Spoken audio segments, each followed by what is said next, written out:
मंदिर लागिब भीड़ हईल शिव मंदिर लागिब भीड़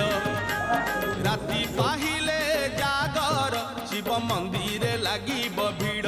हईल शिव मंदिर लागिब भीड़ पहिली दर्शन पहिली घर्षण पहिली दर्शन पहिली घर्षण पहिली पंडा पहिली घंटा पहिली भोग पहिली जोग पहिली भक्त बड़ राति पाहिले पाहिले राति पाहिले जागर शिव मंदिर लागिब भीड़